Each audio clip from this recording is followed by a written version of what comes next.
I buried my wife of 45 years in the pouring rain alone. Across town, my son and daughter were clinking crystal champagne flutes, celebrating the $1 million windfall they thought was coming their way. They believed I was just a grieving, senile old man who would sign whatever piece of paper they put in front of him. They forgot that I spent 40 years hunting financial criminals for a living. They forgot that I know how to spot a lie in a ledger from a mile away. By the time they realized their mistake, it was too late to say sorry. If you are listening to this, hit the like button and subscribe, because what I am about to tell you is the story of how I had to teach my own children the hardest lesson of their lives. Let me know in the comments where you are watching from. I would love to know who is standing with me. My name is Harrison Caldwell. I am 70 years old, and up until 3 days ago, I thought my life was over. I stood in the middle of the Greenwich Cemetery, the mud seeping over the soles of my black dress shoes. The rain in Connecticut during November is not just wet, it is bone-chilling. It finds its way under your collar and settles in your marrow. But the cold outside was nothing compared to the freezing void in my chest. Catherine. My Catherine. The woman who taught me how to dance in the kitchen. The woman who put up with my long hours during tax season. She was lying in that mahogany casket, about to be lowered into the dark earth. And I was standing there by myself. I looked at my watch. It was a heavy silver timepiece Catherine gave me for our 30th anniversary. It was 2:30 in the afternoon. The service was supposed to start at 2. The Reverend, a kind man named Miller, who had baptized both of my children, looked at me with pity in his eyes. He shifted his weight, his Bible getting damp despite the umbrella. "We should begin, Harrison," he said softly, trying not to sound impatient. "Just 5 more minutes, Reverend," I pleaded, my voice cracking. "Traffic on I-95 is terrible this time of day. They called me this morning. They promised. I was lying to a man of God, and I think he knew it. But I had to believe it. Brandon, my son, 38 years old, a man who drove a Porsche and wore Italian suits, had sworn to me over breakfast. Dad, Steph, and I are handling the flowers. We will be there early to help you greet the guests. Don't worry about a thing." Stephanie, my daughter, 35, who lived her entire life through the lens of her smartphone camera, had hugged me and said, "We love you, Daddy. We love Mom. We will be there." So where were they? The few friends who had braved the weather were huddled under a small tent 10 yards away. I could see them whispering. They were wondering why the Caldwell children, the pride and joy of Catherine's life, were missing from her final farewell. Shame burned my cheeks hotter than tears. Then my phone vibrated against my ribs. For a split second, hope surged in my chest. A flat tire, a minor accident, a road closure. Anything to explain this absence. I pulled the phone from my inside pocket, shielding the screen from the relentless rain with my trembling hand. It was not a call. It was a notification. Instagram. I stared at the screen. I don't use social media much, mostly just to see what Stephanie is up to since she rarely calls. The notification said I had been tagged in a photo. My thumb hovered over the screen. A sense of dread, heavy and metallic, settled in my stomach. I tapped the notification. The image that loaded on my screen hit me harder than a physical blow. I actually took a step back, nearly slipping in the mud. There they were. It was a selfie. Stephanie was in the foreground, holding a glass of golden liquid, with bubbles rising to the rim. She was smiling. Not a sad, brave smile for a grieving daughter. A wide, toothy, victorious grin. Behind her, leaning over a balcony railing, was Brandon. He was holding a bottle. I squinted through the rain on my glasses. It was Dom Perignon. Vintage. A bottle that costs $300. They were not in a car. They were not stuck in traffic. I tapped the photo to expand it. My old eyes might be failing, but my mind is still sharp. It is the mind of a forensic auditor. For 40 years, I looked at numbers and documents to find the truth people tried to hide. I looked at this photo and the data screamed at me. The background. It was a lake. I recognized the shoreline. That was the reservoir near the luxury estates on the north side of town, 15 miles in the opposite direction of the cemetery. The lighting. The shadows were long and cutting across the balcony floor from the west. This photo was taken minutes ago. The caption. I read the words and I felt my heart turn into a stone. Goodbye yesterday, hello, $1,000,000 future. New beginnings. Legacy. They were toasting. While their mother was waiting to be put in the ground, while their father stood alone in the rain, they were drinking champagne. And not just any champagne. They were celebrating the money. The trust fund. Catherine had a family trust. It wasn't a secret. She had inherited it from her grandfather and grew it carefully over decades. It was valued at exactly $1,000,000. She always said it was for the family's future, for grandchildren, for emergencies. My children didn't see it as a safety net. They saw it as a lottery ticket. And now that Catherine was gone, they thought the ticket had finally been cashed. I looked at the location tag Stephanie had foolishly left on the post. The Lakeview Estate. That was the house. The ridiculous $2.5 million mansion they had been nagging us to buy for them for months. They called it the dream home. Catherine hated that house. She called it a glass cage. She told them no a dozen times, but Catherine was gone now, and they thought I was just an obstacle to be moved aside. I stood there staring at the phone until the screen went dark. The rain ran down my neck, soaking my shirt, but I didn't feel it anymore. The grief that had been drowning me for weeks suddenly evaporated. In its place, something cold and hard began to form. It was the feeling I used to get when I found a discrepancy in a CEO's tax return. It was the feeling of the hunt. Harrison the Reverend said again, his voice gentle but firm, "We really must proceed." I looked at the casket one last time. I remembered Catherine sitting in her armchair, knitting, worrying about Brandon's spending habits, worrying about Stephanie's credit card debt. She always defended them. "They are just finding their way, Harry," she would say. "Be patient." They found their way, Catherine. They found their way to a balcony with champagne while you are lying here. I put the phone back in my pocket. I buttoned my jacket. I stood up straighter. The stoop in my shoulders disappeared. "Do it, Reverend," I said. My voice didn't sound like an old man's voice anymore. It sounded like steel. But the children... He hesitated, looking around the empty cemetery. "They aren't coming," I said, and I made sure my voice carried over the sound of the rain, so the few witnesses under the tent could hear me clearly. "My children are busy." I walked over to the pile of dirt next to the grave. I didn't use the little silver shovel they provide for these ceremonies. I reached down and grabbed a handful of the wet, heavy mud with my bare hand. I wanted to feel it. I wanted to remember this moment. I squeezed the dirt until my knuckles turned white. I thought about the lie Brandon told me this morning. I thought about the smile on Stephanie's face in that photo. I thought about the $1,000,000 they were celebrating. They think the money is theirs. They think I am weak. They think I am just a signature on a check. I tossed the dirt onto the casket. The sound was a dull, final thud. It was the sound of a door closing. "Goodbye, my love," I whispered. "I promise you, I will finish raising them. It seems you and I left the job undone, but I will fix it." I turned away from the grave and walked back to my car. I didn't look back. I took out my handkerchief and wiped the mud from my hands, cleaning every speck of dirt from under my fingernails. I needed to be clean. I needed to be precise.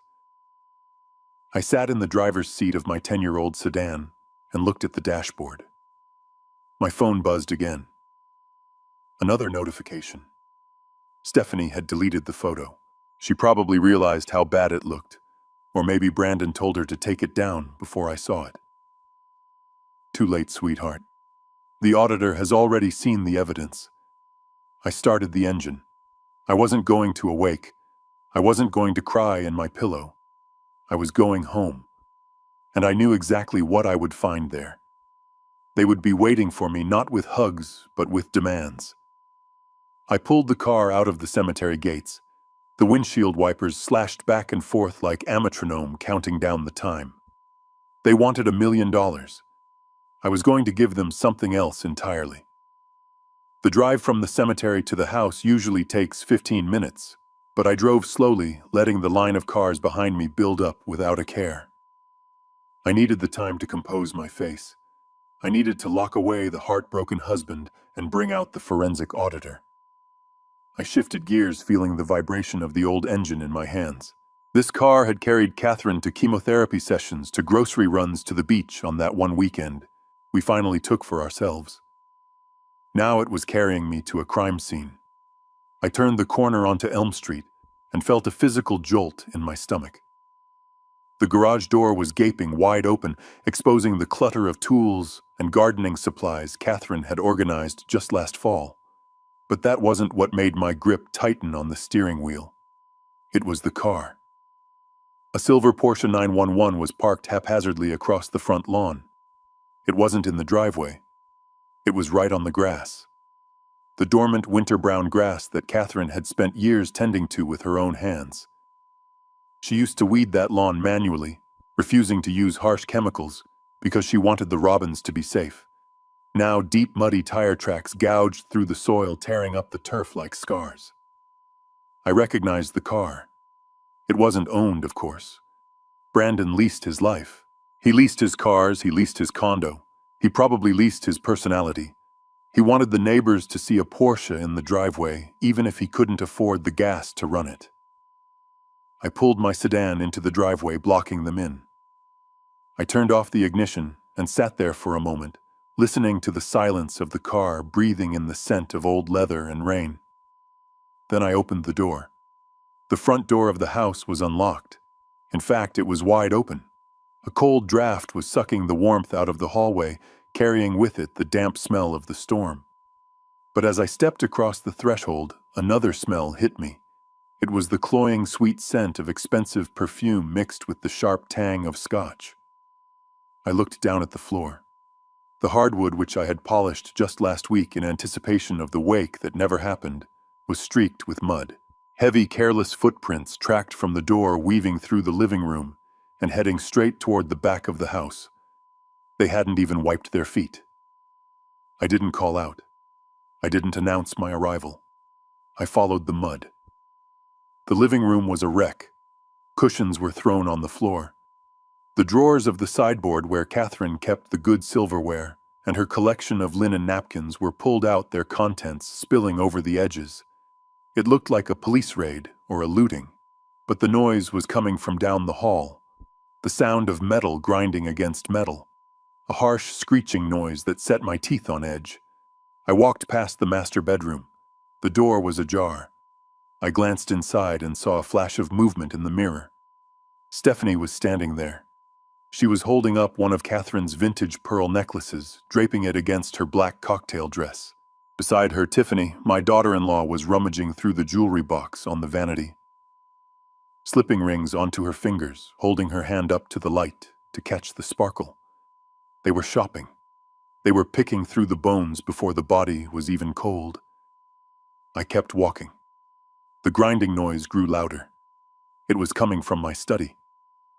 I stopped in the doorway. The scene before me would have broken a weaker man, but it just calcified the resolve in my chest. Brandon had his back to me. He had taken off his suit jacket and rolled up his sleeves. He was sweating, his shirt clinging to his back. In his hands was a crowbar, likely taken from my own garage. He was jamming the curved end into the gap of my mahogany filing cabinet, heaving with his entire body weight. Jason, my son-in-law, was standing next to him, holding a flashlight with shaking hands, his eyes darting around the room nervously. Heave, crunch. The wood splintered. This wasn't just a cabinet. This was an antique I had bought when I started my own firm 30 years ago. Brandon grunted with exertion. "Come on, you piece of junk, give it up." He pulled again, and the lock snapped with a loud crack. The drawer flew open, spilling files onto the floor. I cleared my throat. The sound was soft, but in that room it sounded like a gunshot. Jason jumped, nearly dropping the flashlight. Brandon froze the crowbar still in his hand. He turned around slowly. He didn't look guilty. He didn't look ashamed. He looked annoyed, as if I were the intruder. Finally, Brandon said, exhaling a breath that smelled of my best single malt scotch. "You are back. Where is the key, Dad? We have been looking everywhere. This thing is ancient." He tossed the crowbar onto my desk. It landed with a heavy thud, scratching the leather surface. I looked at the crowbar. I looked at the splintered wood of the cabinet. I looked at the files scattered on the floor, tax returns, medical records, old birthday cards. "Hello to you too, Brandon," I said, my voice level. "We don't have time for pleasantries," he snapped, wiping his forehead with the back of his hand. "We need the trust fund documents. Lawyer Whitman said the trust activates immediately upon interment." "Well, she is interred, isn't she? We need the access codes and the ledger. Now." I looked at Jason. He refused to meet my eyes, focusing intently on a spot on the carpet. "You missed the funeral," I said. It wasn't a question. Brandon waved his hand dismissively, as if swatting away a fly. "We tried, Dad. Traffic was a nightmare. And honestly, it was too much. The stress, the grief. We couldn't handle seeing her like that." Steps clicked behind me. Stephanie and Tiffany appeared in the doorway. Stephanie was still wearing the pearls. She hadn't even bothered to take them off. "Daddy," Stephanie said, her voice dropping into a register that was supposed to sound soothing, but sounded patronizing. "You look terrible. You are soaking wet." I looked at her. "Where were you, Stephanie?" Tiffany stepped forward, then placing a manicured hand on my damp shoulder. Her eyes were wide and glistening with what looked like tears, but I knew better. I know the difference between tears of sorrow and tears of performance. "Oh, Harrison, don't be unreasonable," she said, her voice trembling, just the right amount. The children were devastated. We were all huddled together at the house, crying our eyes out. We poured a drink to calm our nerves, and we lost track of time. You have to understand, young people process grief differently. We couldn't bear the finality of the grave. It was out of love, really. We wanted to remember her alive. I looked at her. Then I looked at Brandon, who was checking his watch. I looked at the mud on the floor. Gaslighting. It is a technique liars use to make you question your own reality. She was trying to tell me that their champagne toast on a balcony 15 miles away was an act of grief. She was trying to tell me that breaking into my office with a crowbar was an act of love. They thought I was senile. They thought I would buy it because I was old and lonely and desperate for their affection. I didn't say a word. I walked past Brandon, stepping over the pile of files he had dumped on the floor. I moved toward my desk. There, lying face down on the Persian rug, was a silver frame. It was the photo from our wedding day. Catherine and I laughing, cutting the cake. I bent down. My joints protested, aching from the cold rain, but I didn't wince. I reached out and picked up the frame. The glass wasn't broken miraculously, but there, right across Catherine's white dress, was a smear of mud, a tread mark from a heavy, expensive sneaker. Brandon's sneaker. I pulled a tissue from the box on my desk and slowly, methodically wiped the mud from the glass. I cleaned her face. I cleaned my face. I set the photo back on the desk, positioning it exactly where it belonged. The room was silent. They were watching me, waiting for me to break, waiting for me to sign, waiting for me to hand over the keys to the kingdom. I turned to face them. I didn't shout. I didn't scream. I didn't tell them about the Instagram photo. Not yet. "You want to open the safe?" I asked. "Yes," Brandon said, stepping forward, eager. "The papers are in there, right? We need to secure the assets. For the family." I looked at the heavy steel safe in the corner of the room. It contained everything: the deeds, the bonds, the access keys to the trust. I reached into my pocket and felt the cold metal of my keyring. "Fine," I said. The tension in the room snapped. I saw Jason's shoulders relax. I saw a smirk touch the corner of Stephanie's mouth. They thought they had won. They thought the old man had folded. "Tomorrow," I said. Brandon's face fell. "What?" "No, Dad, we need it now. It is Friday. The banks close at 5. We have things to arrange." I walked to the door of the office, holding it open. "I am tired," I said. "I just buried my wife. I am going to take a shower and I am going to rest. If you want to talk business, come back tomorrow morning." But Dad, Stephanie started to whine. "Get out," I said. I didn't say it loudly, but the tone stopped her dead. It was the voice I used when I had caught a CFO embezzling funds and gave him one chance to confess before I called the feds. "Get out of my office. Get out of my house. Take your rental car off my wife's lawn.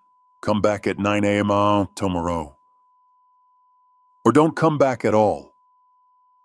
Brandon glared at me, his jaw working. He looked at the safe, then at the crowbar, then at me.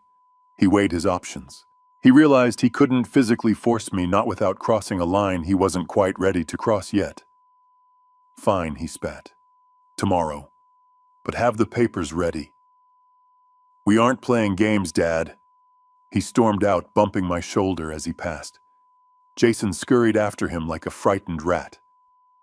Stephanie and Tiffany exchanged a look of pure venom before following them, their high heels clicking sharply on the hardwood floor.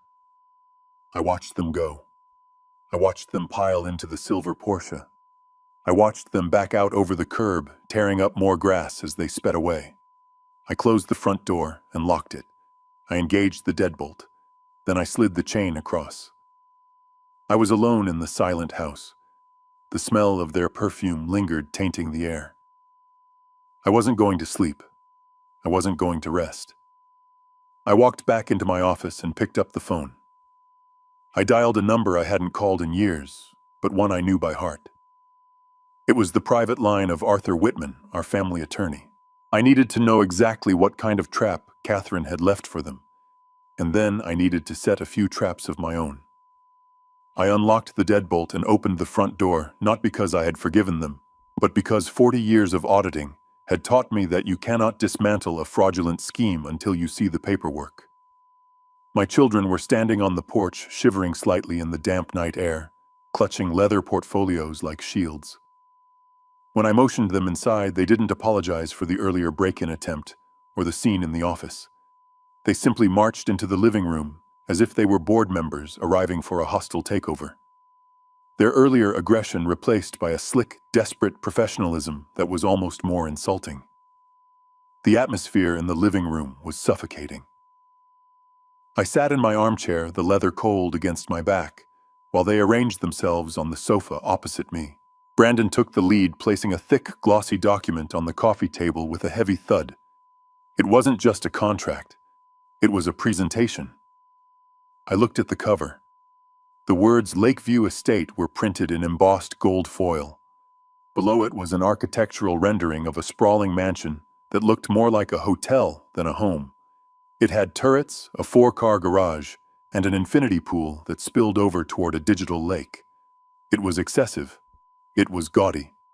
It was everything Catherine detested. "We have a solution," Dad, Brandon said, his voice smooth, practicing the pitch he likely used on his high-end clients. "We know things got heated earlier. We apologize. Emotions are high. But we need to be practical. Mom left the trust fund for the family's future, and we have found the perfect investment to secure that legacy." He flipped the document open to a page filled with numbers. I didn't need my reading glasses to see the bottom line. $2.5 million. I looked up at him. "You want to buy a house for $2.5 million. You don't have $2.5 million, Brandon." "That is where the trust comes in," Stephanie interjected, leaning forward. Her mascara was smudged, giving her a manic look. "We have the financing lined up for the mortgage, Daddy. Brandon has a lender ready to go. But we need the down payment, a substantial one to get the prime interest rate. Tiffany. My daughter-in-law pointed a manicured finger at a line item highlighted in yellow. $1 million. Exactly the amount in Catherine's trust. We need you to sign the release, Brandon said, tapping the paper. We need the funds transferred to the escrow account by Friday at 5 p.m. That is 48 hours from now. I looked at the timeline. It was incredibly tight for a real estate transaction of this size. Why the rush? I asked, keeping my face neutral. Houses like this stay on the market for months. It is a competitive market, Brandon lied. His eyes didn't blink, a sure sign of a rehearsed speech. We have a bidding war. If we don't put the earnest money down by Friday close of business, we lose the deal. And how much is the earnest money? I asked. There was a pause, a beat of silence that told me everything. $100,000, Jason spoke up from the corner of the sofa. It was the first time my son-in-law had spoken since they returned. His voice was thin and reedy. We already put it down. We borrowed against some assets to secure the hold. If we don't close the funding by Friday, we forfeit the deposit. I looked at Jason. Really looked at him. While Brandon and Stephanie were projecting an image of confident success, Jason was vibrating with terror. He was holding a glass of water, and the surface of the liquid was rippling because his hand was shaking so violently. Sweat beaded on his upper lip, despite the cool temperature of the house. He wasn't looking at me. He was staring at the clock on the mantel, watching the second hand sweep around. $100,000 non-refundable deposit on a 48-hour timeline. No legitimate bank operates like that. That wasn't a standard real estate contract term. That was a shark's term. That was hard money. They had borrowed $100,000 from someone dangerous to lock in this deal, betting everything on the fact that I would hand over Catherine's million to cover them. Why this house? I asked quietly. Why now?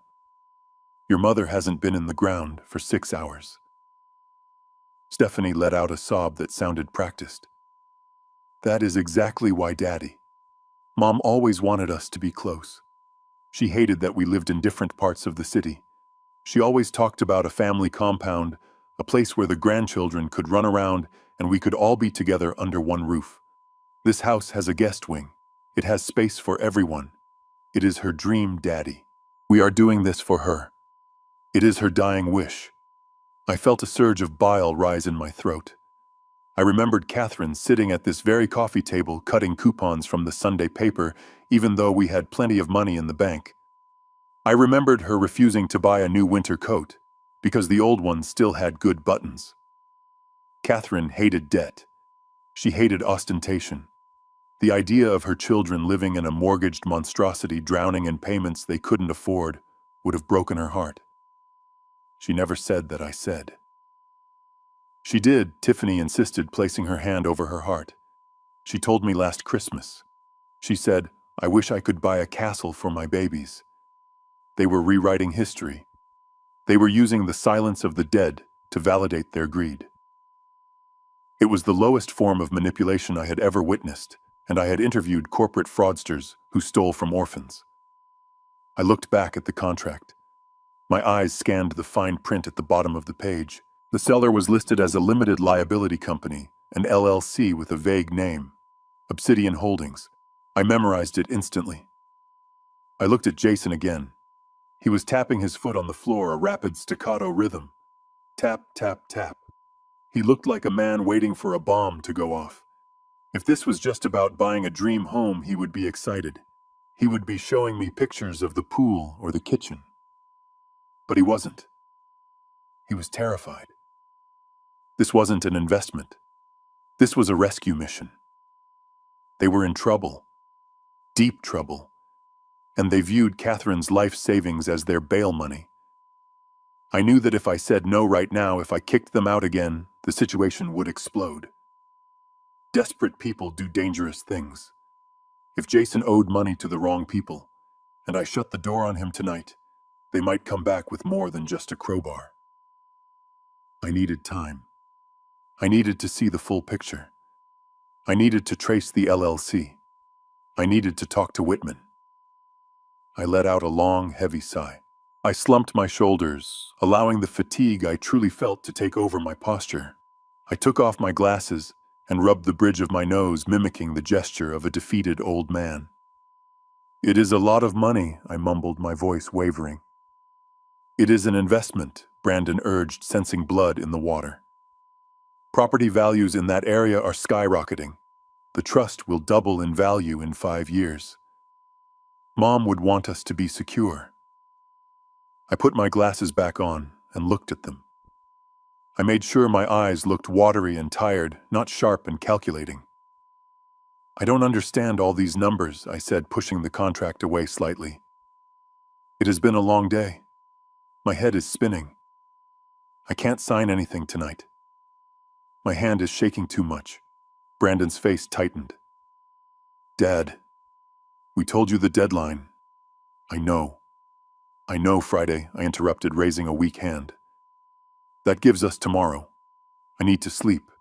I need to pray on it. And I need to have Arthur Whitman look at the transfer papers. I can't just write a check. The trust has rules." Stephanie looked at Brandon. Panic flared in her eyes. "Can't we just bypass the lawyer? Can't you just use your power as the executor?" I shook my head slowly. "No, sweetheart. Arthur has the seals. He has the final authorization codes. If I try to move that much money without him, the bank will freeze the account for fraud. You don't want that, do you?" Jason flinched at the word freeze. "Fine," Brandon said, exhaling sharply. "Fine. We will go to Whitman's office first thing in the morning. 9 a.m. sharp. You meet us there." I nodded. "Yes. 9 a.m. I will be there."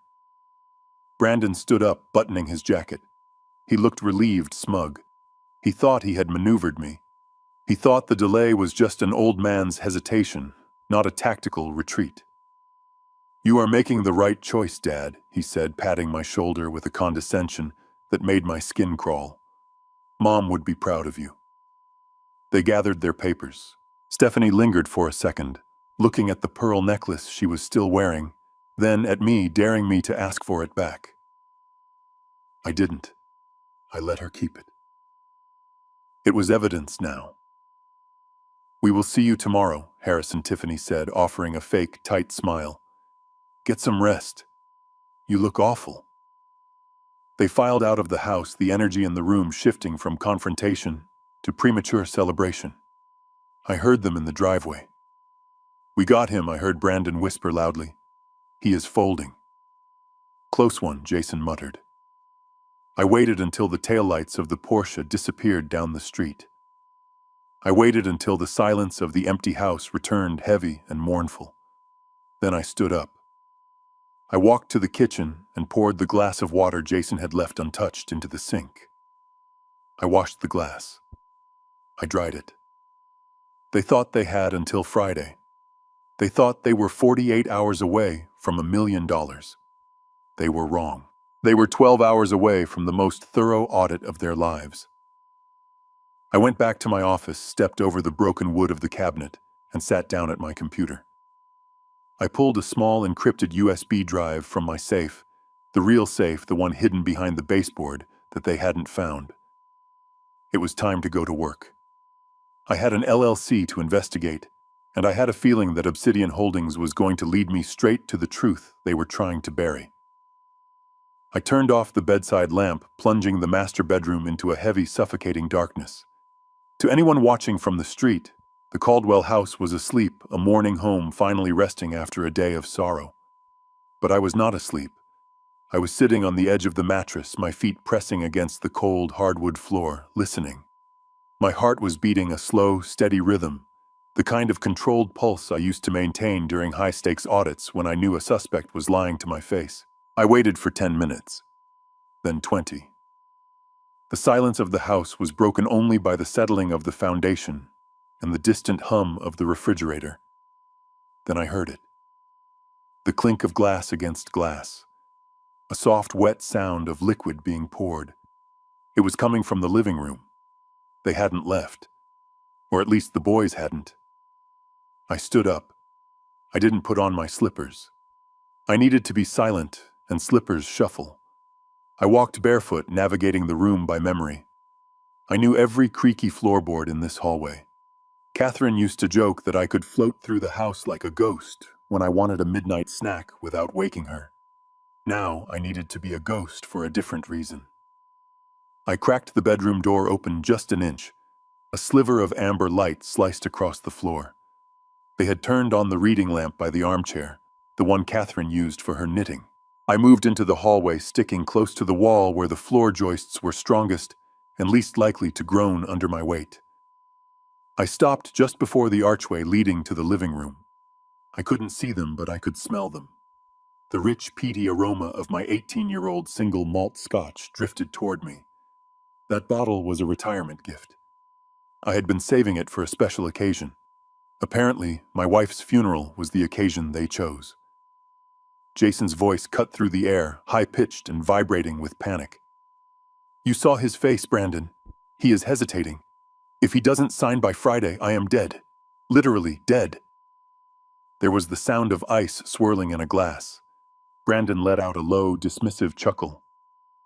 Relax, Jay. You are being dramatic. He isn't hesitating. He is just old. His brain is firing on half cylinders. Did you see how he looked at the contract? He was squinting like he was trying to read hieroglyphics. He is confused. He is tired. He will sign because it is the path of least resistance. I am not being dramatic, Jason, hissed, his voice dropping to a terrified whisper that carried more weight than a scream. These aren't bank collectors, Brandon. These are the guys who operate out of the back of the pool hall on 4th Street. I owe them 80 grand plus interest. They told me if I don't have the cash by 5 p.m. Friday, they aren't going to take my car. They are going to take my hand. My right hand. I held my breath, pressing my back against the wallpaper. Loan sharks. My son-in-law, the man raising my grandchildren, was gambling with violent criminals. That explained the shaking hands.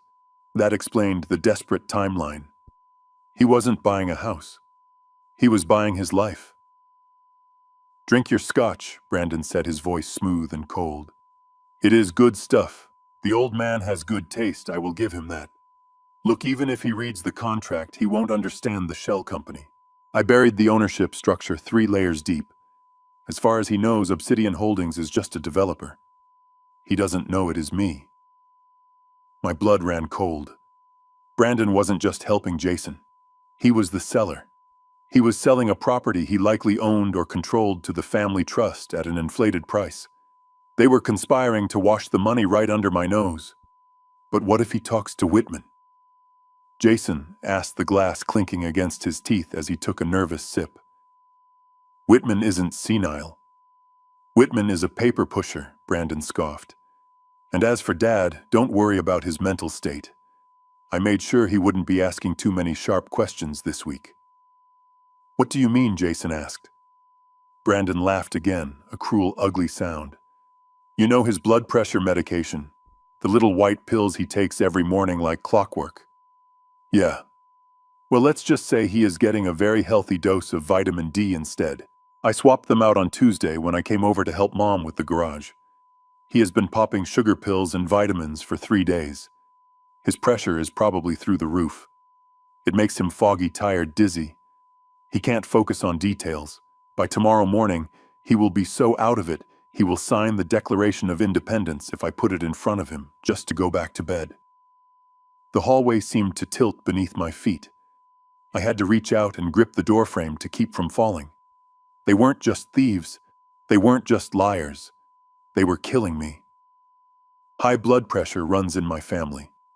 It is what killed my father. It is what put me in the hospital 5 years ago. Without that medication, a spike in stress could trigger a stroke or a heart attack at any moment. Brandon knew that. He knew my medical history better than anyone. He was weaponizing my own body against me to steal $1 million. He wasn't just banking on me being old. He was manufacturing my decline. I listened for another moment, but I had heard enough. I heard the clink of the bottle against the glass again. They were refilling. They were celebrating their cleverness while sipping the liquor of the man they were actively poisoning. I backed away slowly, step by careful step, until I was safely inside the master bedroom. I closed the door silently, the latch clicking into place like the hammer of a gun. My hands were shaking, but this time it wasn't from grief or age. It was from a rage so pure, so hot, it felt like it was burning the lining of my stomach. I walked to the nightstand. My prescription bottles were lined up in a neat row just as Catherine had organized them. I picked up the bottle labeled lisinopril. I opened the cap and poured the contents into my palm. I stared at them in the dim moonlight, filtering through the window. They were small, round, and white. They looked exactly like my medication, but I looked closer. I turned on the flashlight on my phone and shone it on the pills in my hand. My real medication had a tiny imprint on one side, a code number. These pills were smooth. They were slightly chalky. Vitamins. Cheap, generic vitamins. I felt a wave of dizziness that had nothing to do with blood pressure. My own son. The boy I taught to ride a bike. The boy I sat with through night terrors. He had stood in my bathroom, emptied my life-saving medicine, and replaced it with decoys knowing it could kill me. He didn't care if I died. In fact, if I died after signing the papers, it would just simplify things for him. No more old man to visit. No more questions. Just the money. I walked into the ensuite bathroom. I didn't turn on the light. I moved by the pale glow of the street lamp outside.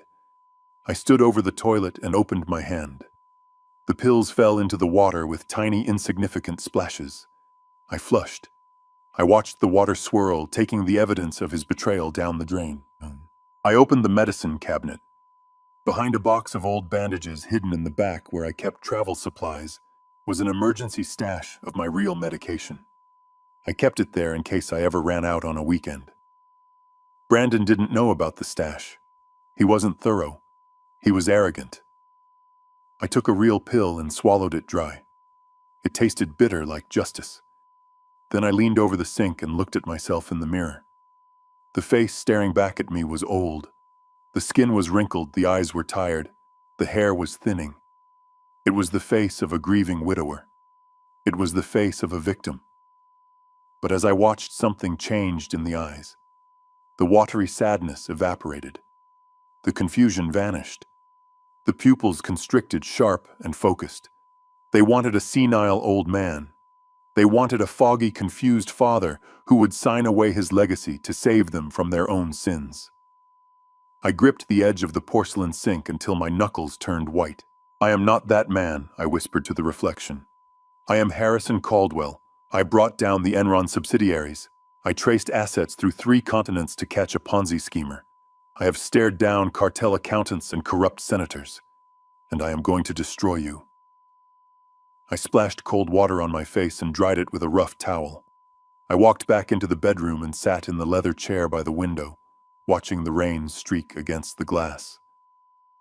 Let them drink my scotch. Let them think they have won. Let them believe the old man is fading away. Tomorrow I wouldn't just be going to the lawyer. I would be going to war. And unlike them, I wouldn't be fighting with borrowed money or fake pills. I would be fighting with the truth. And the truth, as they were about to find out, is the deadliest weapon of all. I arrived at the law offices of Whitman Stone and Associates at 7:45 in the morning. The building was a brick fortress downtown, the kind of place that charged $500 just to open the front door. The receptionist hadn't even arrived yet, but I knew Arthur Whitman would be there. Arthur was like me. He believed that the world belonged to those who showed up before the coffee was brewed. I found the side door unlocked, just as it had been for 30 years of our friendship. I walked down the plush, carpeted hallway, the silence of the firm offering a stark contrast to the chaos inside my own head. Arthur was in his corner office, staring out the window at the gray morning sky. He turned when I entered, his face lined with the same grief I felt, but layered with a specific kind of anxiety. Harrison, he said, removing his reading glasses. You are early.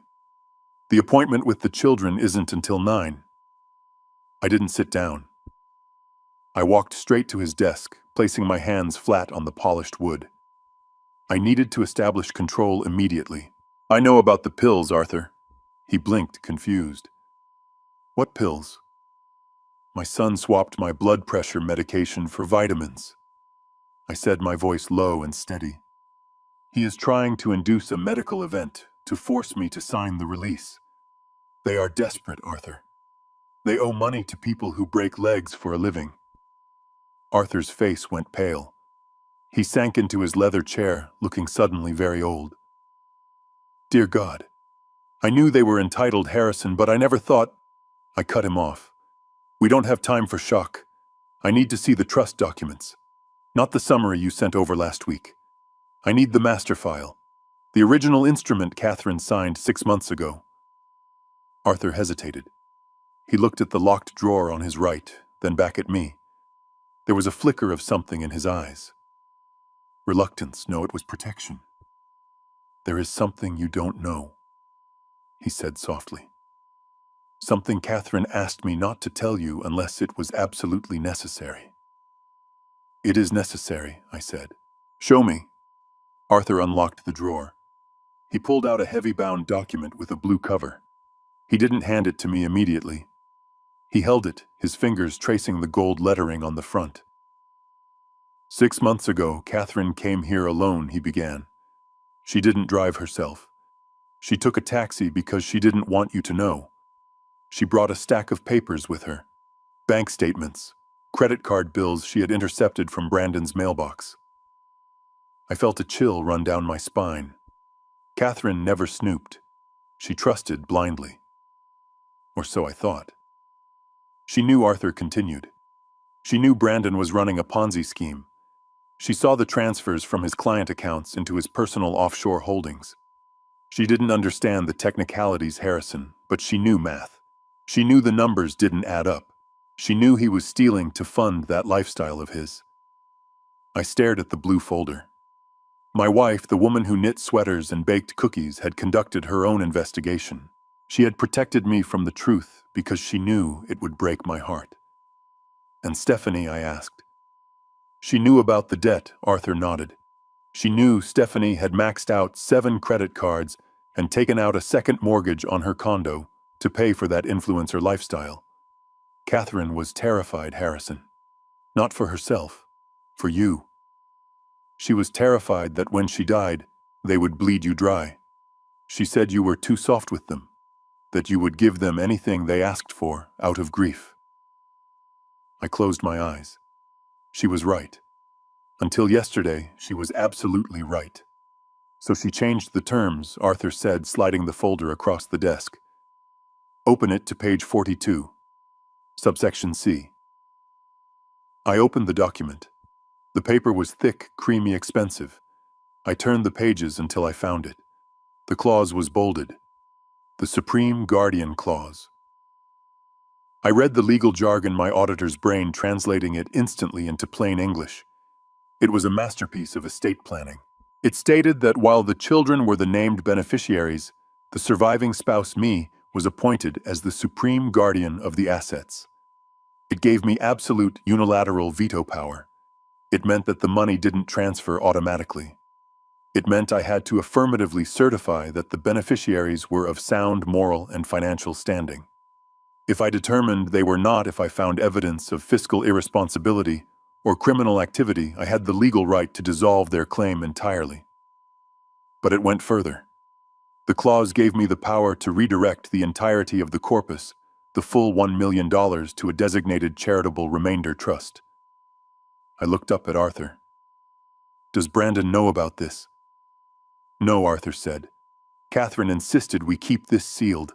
She wanted to give them a chance. She hoped they would step up, but she prepared for the worst. She left you the gun, Harrison. She just hoped you would never have to pull the trigger. I ran my finger over Catherine's signature at the bottom of the page. It was shaky, the cancer was already affecting her motor skills, but it was determined. Even on her deathbed, she was fighting for us. She was protecting our legacy from the very children she birthed. I looked at the clock on the wall. 8:15. They would be here in 45 minutes. I need you to do something for me, Arthur, I said, closing the folder. Anything. I need you to draft 2 sets of documents for the meeting. 2, he asked, raising an eyebrow. Yes. The first set will be the standard release forms, the ones Brandon thinks he is signing, the ones that transfer the $1 million directly to the escrow account for that ridiculous house. Make them look official. Use the gold seals. Make them look like victory. And the second set, Arthur asked slowly. The second set invokes the Supreme Guardian Clause, I said. It declares Brandon and Stephanie unfit beneficiaries due to financial malfeasance and criminal intent. It triggers the immediate transfer of all funds to the Catherine Caldwell Legal Aid Fund for elderly abuse victims. Arthur stared at me. His mouth opened slightly. Harrison, if you do that, if you spring that on them, they will be blindsided, I finished. Yes, that is the point. But the fallout, Arthur warned. They will sue. They will scream. It will be a war. It is already a war, Arthur, I said, my voice hardening. They fired the first shot when they tried to kill me with vitamin pills. I am just finishing it. I stood up and walked to the window, looking down at the street where the city was waking up. I saw a silver Porsche turning the corner, aggressive and fast. They were early. Of course they were early. Greed doesn't sleep in. Prepare the room, Arthur, I said, turning back to him. Put the fake papers on the table. Let them think they have won. I want to see their faces. I want to see the moment they think they are rich. Arthur nodded, reaching for his intercom to call his paralegal. He looked at me with a mixture of fear and admiration. You are going to destroy them, Harrison, he whispered. I shook my head. No, Arthur. I am going to save them. They are drowning in a sea of their own making, and they think money is a life raft. It isn't. It's an anchor. I am going to cut the rope. It might hurt, but it is the only way they will learn to swim. I sat down in the client chair facing the door. I crossed my legs. I composed my face into the mask of the tired, grieving, confused old man they expected to see. Let them come, I thought. The Supreme Guardian is ready. I pulled into the driveway and waited for the garage door to close behind me before I let out the breath I had been holding since leaving Whitman's office. The house was quiet, disturbingly so. The silver Porsche was gone, which meant they were out probably at the high-end mall in Stamford, maxing out credit cards they assumed I would pay off by the weekend. They were celebrating a victory they hadn't yet won. I walked into the kitchen. The smell of stale coffee and expensive cologne hung in the air. On the granite island sitting right next to a half-eaten bagel was a laptop. It was Jason's. I recognized the stickers on the lid logos of cryptocurrency exchanges and trading platforms, the badges of a man who thought he was smarter than the market. He had been so eager to leave, so desperate to get to the champagne, that he had made the cardinal sin of any criminal enterprise. He left the ledger behind. I didn't try to guess his password. I didn't need to. I went to my study and opened the false bottom of my desk drawer. Inside, wrapped in an anti-static bag, was a small nondescript USB drive. It looked like a chapstick you would get at a trade show, but it contained a portable forensic operating system I used during my consulting days. It was designed to bypass local security protocols and mount the hard drive as a read-only device. It was a skeleton key for the digital world. I returned to the kitchen, pulled a chair up to the island, and plugged the drive into the side of the laptop. I held down the boot key and waited. The screen flickered, bypassing the smiling Windows login prompt, and loaded a stark black terminal with lines of white code scrolling faster than the eye could follow. I was in. My fingers flew across the keyboard. I wasn't Harrison the grieving father anymore. I was Harrison the auditor. I wasn't looking for sentiment. I was looking for patterns. I was looking for the money. First, I went for the email archives. I searched for Obsidian Holdings, the LLC listed as the seller on that ridiculous real estate contract. The search returned 42 hits. I opened the most recent attachment. It wasn't a deed. It was an internal memo from Brandon's real estate firm. The subject line read, "Distressed Asset Liquidation, Lakeview Property." I read the document, and the audacity of the scheme made my stomach churn. The Lakeview house wasn't a dream home. It was a nightmare. It was a toxic asset Brandon's firm had acquired in a foreclosure 2 years ago. It had structural issues, mold in the foundation, and a lien against it that exceeded its market value. They had been trying to offload it for 18 months with zero takers. Then I found the email from Brandon to his boss. "Don't worry about the Lakeview write-off," Brandon had written 3 days ago. "I have a private buyer lined up. Full asking price. Cash. We can close by Friday." He was using his mother's death to bail out his professional failure. He was going to take $1 million from the trust, buy this lemon of a house from his own company, to look like a hero to his boss, and saddle the family with a property that was essentially worthless. He wasn't building a legacy. He was laundering his reputation. I saved the emails to my secure drive and moved on. I needed to understand Jason's panic. I opened his browser history and navigated to his trading accounts. The forensic software allowed me to view the cached pages without logging in or alerting the bank's security systems. The numbers on the screen were a sea of red. Jason wasn't just a bad trader. He was a catastrophic one. He had been trading options, betting on market volatility that never happened. I scrolled through the transaction history. He had leveraged everything. The mortgage on their current house, their cars, even the kids' college funds. And then I saw it. The bottom line. Negative $512,000. He had received a margin call 4 days ago. The brokerage was demanding immediate liquidity. But that wasn't the worst part. I found a folder labeled Private. Inside were scanned images of promissory notes. They weren't from a bank. They were handwritten, signed with shaky signatures, lending terms that were illegal in 49 states. He had borrowed from loan sharks to cover the margin call, hoping to win it back before anyone noticed. He lost that too. Now the sharks were circling. The $100,000 earnest money they put down on the house, that was the last of it. It was a Hail Mary pass. If I didn't sign the trust release, Jason wouldn't just be broke. He would be hunted. I felt a cold detachment settle over me. I wasn't angry anymore. I was just cataloging the damage. Then I opened the messaging app. It synced with his phone's backup. I found a group chat named The Inner Circle. It included Jason, Brandon, Stephanie, and Tiffany. I scrolled back to the day of the funeral. "God, this rain is awful," Stephanie had typed at 2:15 p.m., right when the casket was being lowered. "My hair is going to frizz. Can we just skip the cemetery? The old man won't notice. He is in a trance." "Agreed," Brandon replied. "Let's go straight to the house. We need to find that key before he gets back. The sooner we get the money, the sooner we can stop pretending to care about this dusty old antique furniture." "He looked pathetic this morning," Tiffany added, all weepy and trembling. "It is embarrassing. Honestly, he needs to just sign the papers and go to a home. He is useless space now." And then the message that stopped my heart. It was from Brandon, time-stamped just last night after I had kicked them out of the office. "Don't worry about his hesitation. The vitamins will kick in by tomorrow. His BP will be through the roof. He will be too dizzy to read the fine print.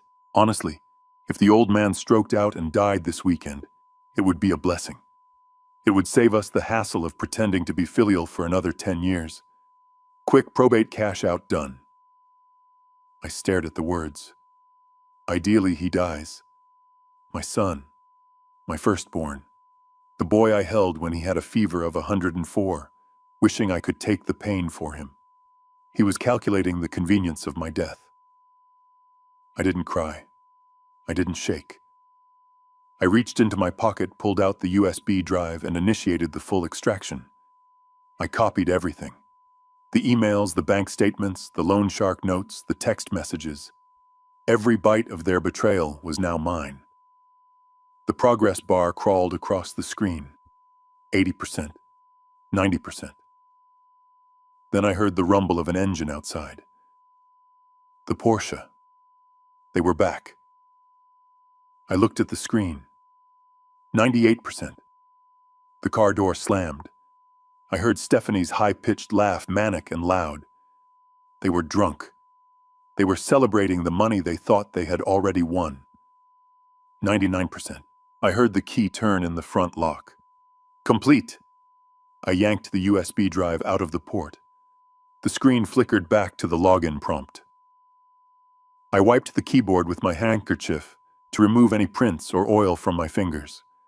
I closed the laptop lid, positioning it exactly as it had been slightly askew next to the bagel.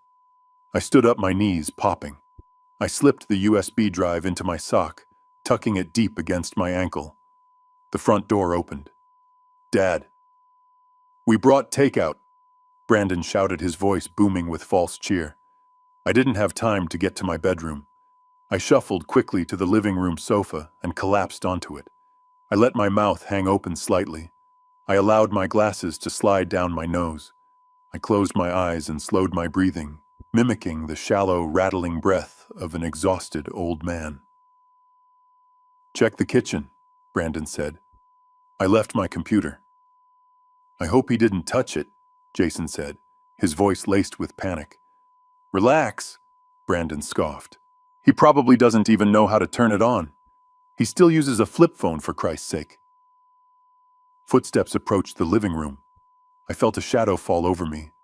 I twitched slightly, adding a small snore for effect. "Look at him," Stephanie whispered. "He is out cold. God, he looks ancient." "Good," Brandon said, his voice coming from the kitchen doorway. "A tired mind is a compliant mind. Let him sleep. We need him fresh for the signing ceremony tonight. I want that signature before the ink dries on the check." They walked past me, heading for the dining room, the smell of greasy food trailing behind them. I kept my eyes closed, listening to the clatter of containers and the pop of another cork. "Sleep well, children," I thought. "Enjoy your meal, because tomorrow you are going to choke on it." I woke to the sound of laughter and the heavy crinkling noise of stiff paper bags hitting the floor. It was a jarring sound in a house that should have been silent with mourning. I kept my eyes closed for a moment longer, regulating my breathing, reminding myself of the role I had to play. I was no longer the sharp auditor who had just cracked their digital lives open like an oyster. I was Harrison, the frail Harrison, the confused Harrison, the obstacle that was finally crumbling. I opened my eyes, slowly blinking against the harsh overhead lights they had turned on. Brandon and Stephanie were standing in the center of the living room, surrounded by an obscene amount of luxury. There were orange Hermes boxes stacked on the coffee table right on top of a coaster. There were black Chanel bags and distinctive green Rolex shopping totes. They looked like they had looted a high-end mall. They were still wearing their funeral clothes, but they had accessorized their grief with greed. Stephanie was already draping a new cashmere shawl over her shoulders, admiring the way it fell. Brandon was strapping a chunky gold watch onto his wrist, the metal glinting under the chandelier.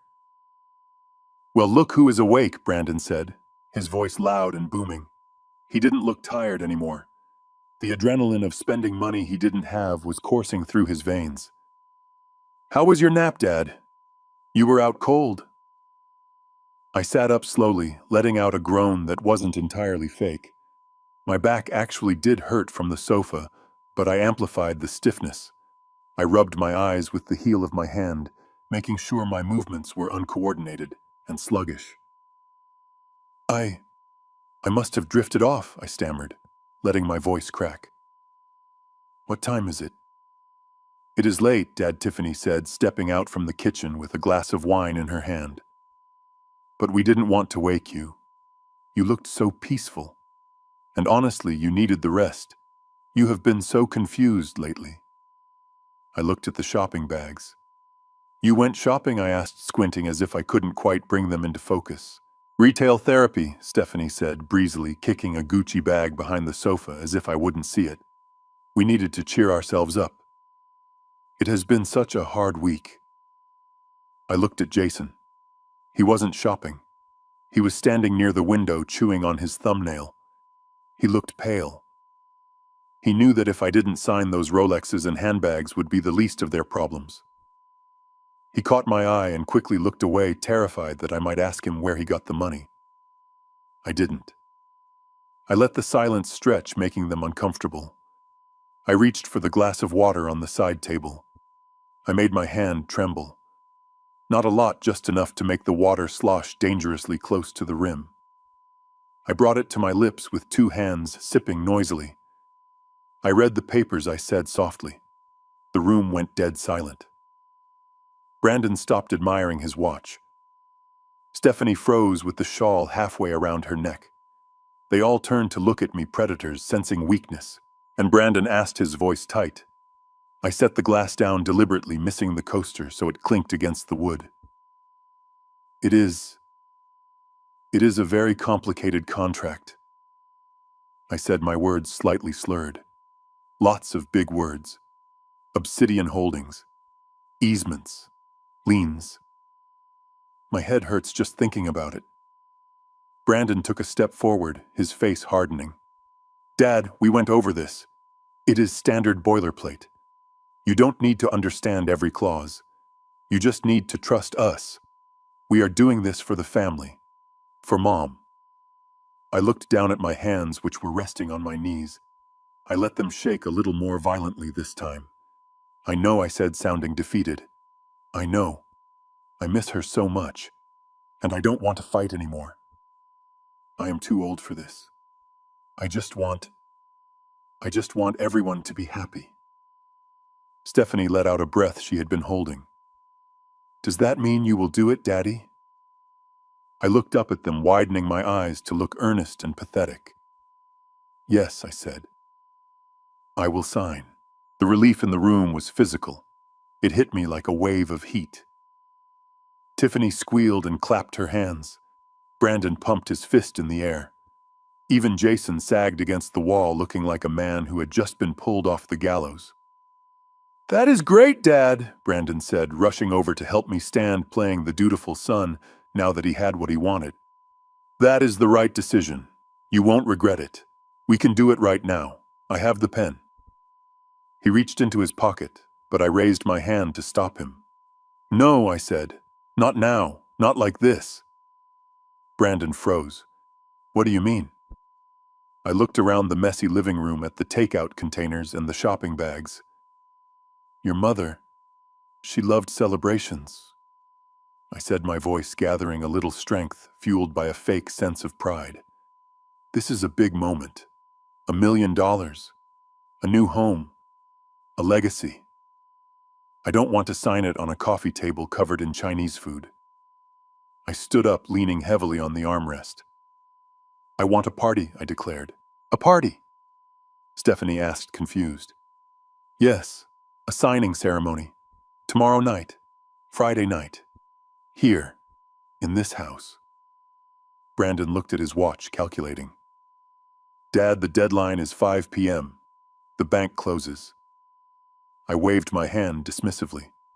Oh, nonsense. Arthur Whitman can hold the papers in escrow. As long as it is signed and notarized by Friday night, the funds are committed. The electronic transfer can happen Monday. Your sellers will accept a notarized intent from a lawyer of Whitman's standing. I saw Brandon's mind working. He knew I was right. A notarized commitment from the executor backed by a law firm was as good as cash for a weekend hold. Okay, he said slowly. A party. We can do that. Just us. No, I said, straightening my back just a fraction. I want people to see this. I want to be proud of you. I want everyone to know that the Caldwell children are successful. I turned to Brandon. I want you to invite your boss, the president of your real estate firm, Mr. Sterling, isn't it? Brandon blinked. Sterling. Why would you want him here? Because he should see what a go-getter you are, I said, smiling, a senile, proud smile. Buying a multi-million-dollar property from your own firm, that shows initiative. It shows you believe in the product. He will be impressed. Invite him. Tell him I insist on thanking him personally for mentoring you. Brandon puffed up his chest. His ego was his Achilles heel, and I had just shot an arrow straight into it. You are right, Dad. Sterling would be impressed. He loves closing deals. I will call his assistant in the morning. Good, I said. And Jason? Jason jumped as I said his name. Yeah, Dad. You invite your investors, I said. Jason turned the color of ash. My who? Your investment partners, I said innocently. The ones who helped you with the earnest money. The ones you were talking about. You should invite them. Show them that their investment is safe. Show them you are a man of your word. They will appreciate seeing the paperwork signed with their own eyes, won't they? I watched the realization dawn on Jason's face. He was terrified of the loan sharks, but he was also terrified of losing the deal. If he invited them, if he showed them the money was guaranteed, maybe they wouldn't break his legs. Maybe they would view it as a VIP treatment. He nodded, swallowing hard. Yeah, he croaked. Yeah, that might actually be a good idea. To reassure them. And Stephanie, I added, turning to my daughter. Invite your friends. The ones on Instagram. The ones who follow your life. Let's make it a real event. Catering. Champagne. The best. Stephanie's eyes lit up. A party. A content opportunity. She was already mentally picking out filters. Oh, Daddy, that is a wonderful idea. I know the best caterer in Greenwich. I can get them on short notice if I pay extra. Pay extra, I said, spreading my arms. It is only money, right? And we are about to be rich. They were giddy now. They were drunk on the idea of it. They didn't see the trap. They didn't see that I was asking them to gather the judge, the jury, and the executioners all in one room. They just saw an old man's vanity. We will make it happen, Dad, Tiffany said, hugging me. She smelled of expensive wine and deceit. It will be beautiful, just like Catherine would have wanted. Yes, I said, patting her hand. Exactly like she would have wanted. Now, if you will excuse me, I am very tired. The vitamins, they make me sleepy. I emphasized the word vitamins, looking straight at Brandon. He didn't flinch. He just smiled that shark smile. Go to sleep, Dad. We will handle everything. I walked to my bedroom, leaning on the wall for support. As I closed the door, I heard the explosion of activity in the living room. Brandon was already on the phone, leaving a voicemail for his CEO. Jason was huddled in the corner, whispering frantically to someone, likely begging the sharks to come to a nice dinner instead of a back alley beating. Stephanie was discussing canapes and lighting with Tiffany. They were planning their own wake. I sat down on my bed and let out a long, steady breath. My hands weren't shaking anymore. The tremor I had faked for them was gone.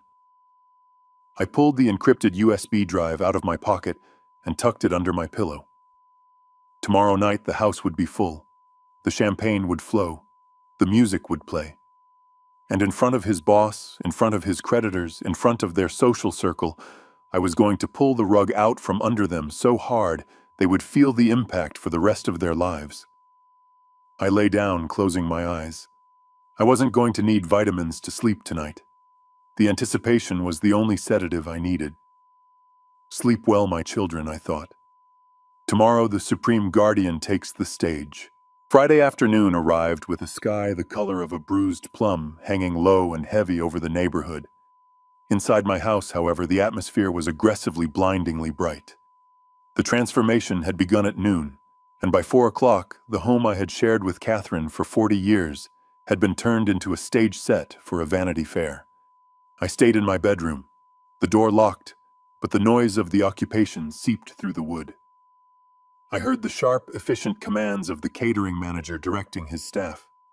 I heard the heavy thud of rental furniture being moved in gold Chiavari chairs that would scratch the hardwood floor's high-top cocktail tables draped in shimmering silk. The smell of roasted garlic and truffle oil began to waft under the door, overpowering the lingering scent of lavender that usually defined this house. It smelled like a hotel lobby. It smelled like money being burned. I stood before my full-length mirror. On the bed behind me lay my suit. It wasn't a tuxedo. It wasn't the midnight blue designer piece Brandon had tried to thrust upon me earlier that morning, claiming it would make me look like a statesman. It was my black wool suit. The elbows were slightly shiny from wear. The lapels were a little too wide for current fashion. It was the suit I had worn 3 days ago to bury my wife. It was the only thing I was willing to wear. I picked up my shoe-polished tin and a soft rag. I sat on the edge of the bed and began to work the wax into the leather of my dress shoes. Circular motions, small, precise circles. The repetition was calming. It was a ritual of order in a world that had gone chaotic. My children were out there preparing for a coronation, putting on costumes of success to hide the rot beneath. I was preparing for an execution. As I buffed the leather to a mirror shine, I thought about the contrast. Out there in the living room, a champagne tower was being constructed. I had heard the distinct clinking of crystal glasses being stacked one upon the other, a fragile pyramid of glass waiting for a single vibration to bring it crashing down. It was such a perfect metaphor for their lives that I almost laughed. Brandon and Stephanie were likely in the guest rooms getting dressed. I could imagine Brandon adjusting his cufflinks, checking his reflection, practicing his winning smile for his boss. I could imagine Stephanie squeezing into a gown she couldn't afford, applying layers of makeup to hide the reality of her face. They were putting on armor made of silk and diamonds. I finished with the shoes and set them on the floor. They gleamed in the dim light. I put on my white shirt, buttoning it all the way to the neck. I tied my black tie. Simple, somber. I walked to my desk in the corner of the room.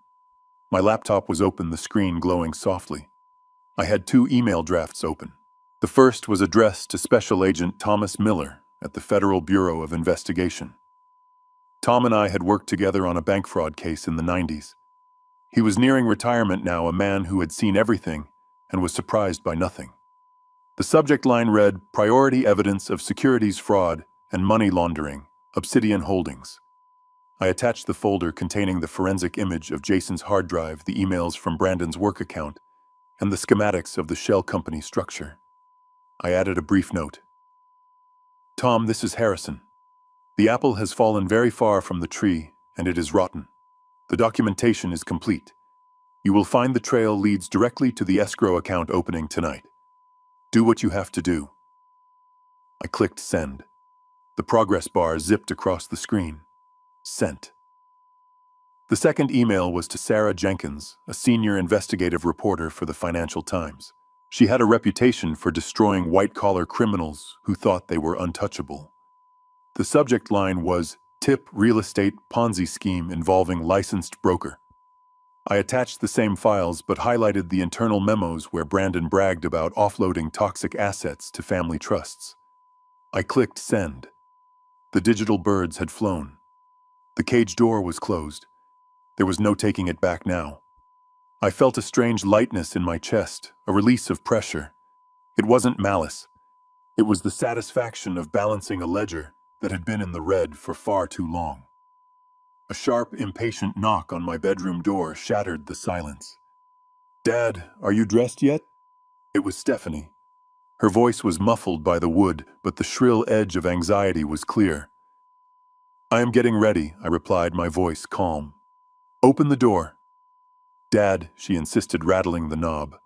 I walked over and unlocked it. Stephanie stood in the hallway, and for a moment I didn't recognize her. She was wearing a floor-length gown, covered in silver sequins that caught the light like disco balls. Her hair was piled high on her head, stiff with hairspray. She looked like she was going to the Oscars, not a contract signing in a suburban living room. Behind her, the hallway was bustling with servers carrying trays of hors d'oeuvres. She looked me up and down, and her face crumpled with disappointment. "Oh, Daddy, no. You are wearing that." She gestured at my black suit with a hand weighed down by a diamond bracelet that I knew was rented. "That is the suit you wore to the funeral," she hissed, lowering her voice so the caterers wouldn't hear. "It is depressing. It is old. You look like... you look like an undertaker." I smoothed the lapel of my jacket. "I thought it was respectful," I said mildly. "Respectful?" She rolled her eyes. "It is a celebration, Dad. We are buying a mansion. We are starting a new chapter. You need to look the part. Brandon bought you that navy tuxedo. Where is it? Put it on. Please. Do not embarrass us tonight. Mr. Sterling is going to be here in an hour." She reached out to pluck at my sleeve, trying to herd me back toward the closet. I didn't move.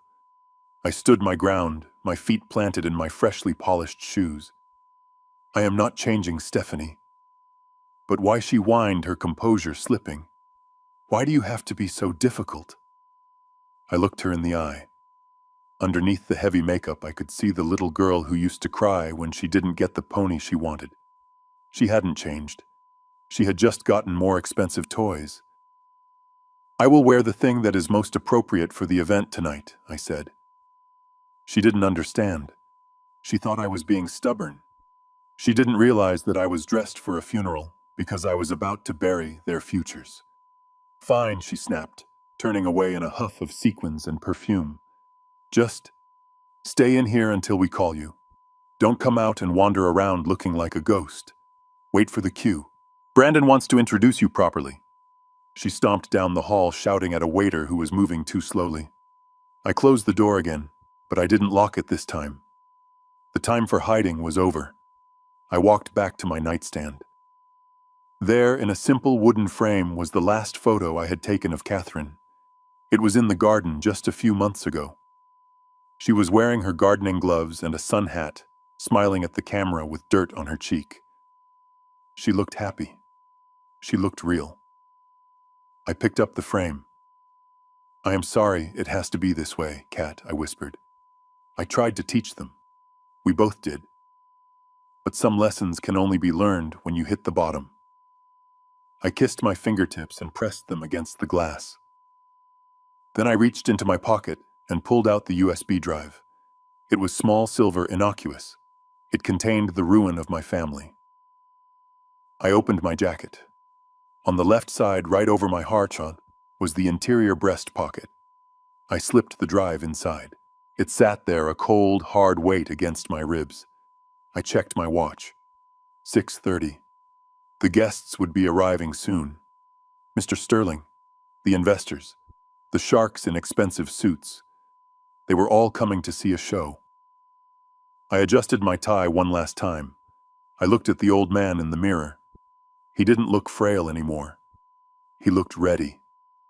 I sat down in the chair by the window and waited for the music to start. The clock on the hallway wall chimed 8 times, but the sound was drowned out by the swell of a live jazz quartet playing in my living room. I opened my bedroom door and stepped out into the corridor. The transformation of my home was complete. It didn't look like the place where I had raised a family anymore. It looked like a showroom for a life I never wanted. I walked toward the living room. The air was thick with the scent of expensive perfume and the heavy, savory aroma of lobster canapes being passed around on silver trays. The crowd was dense. There were at least 50 people packed into the space. I recognized some of them.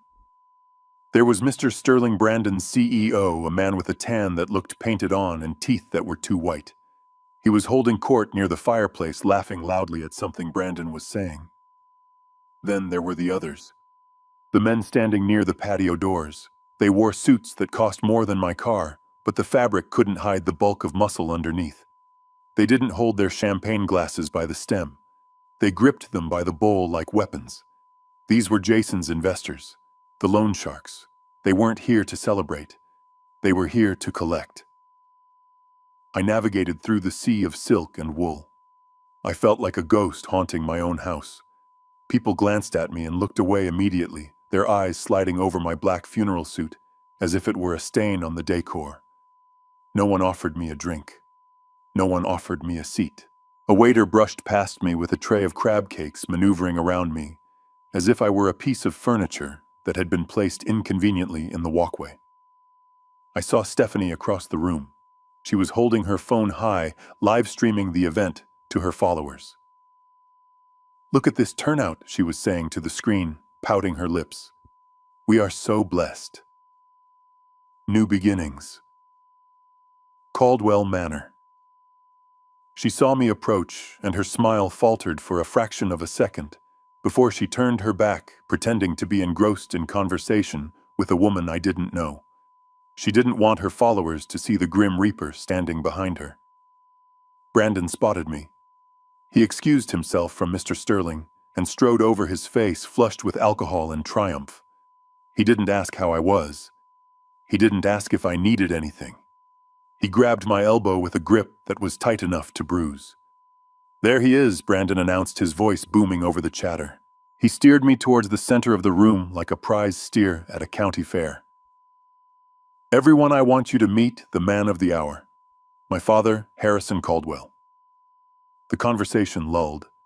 50 pairs of eyes turned to look at me. I stood there, letting my shoulders slump slightly, keeping my face blank and confused. "He is a little overwhelmed," Brandon continued, chuckling as if we shared a private joke. "He is getting up there in years, you know how it is. A bit foggy in the mornings and evenings." A ripple of polite, cruel laughter went through the room. But Brandon added, squeezing my arm tighter, "His heart is in the right place. He is the generous soul making this whole transition possible. He insists on financing the legacy." "Don't you, Dad?" I blinked rapidly behind my glasses, playing the part. "Yes," I murmured, barely audible. "Legacy. Important." Brandon beamed at the crowd. "See? A man of few words, but big checks." The crowd laughed again, louder this time. They weren't laughing with me. They were laughing at the senile old ATM who was about to sign away his fortune. I looked at Jason. He was standing near the sharks, giving them a nervous thumbs up. They didn't smile back. They just stared at me, calculating the odds. Just then, the front door opened. A hush fell over the room as Arthur Whitman entered. He was followed by 2 large men in dark suits who positioned themselves quietly by the entrance. Security. Arthur wasn't taking chances. Arthur looked out of place amidst the revelry. He held a leather briefcase against his chest like a shield. He scanned the room until he found me. Our eyes met. I gave him a barely perceptible nod. "It is time." Brandon saw the lawyer and his eyes lit up. He released my arm and clapped his hands together. "All right, everyone," Brandon shouted. "Kill the music." The jazz band stopped abruptly. The room fell silent save for the clinking of ice in glasses. Brandon walked to the center of the room near the fireplace where a small podium had been set up. It was ridiculous. He treated this like a press conference.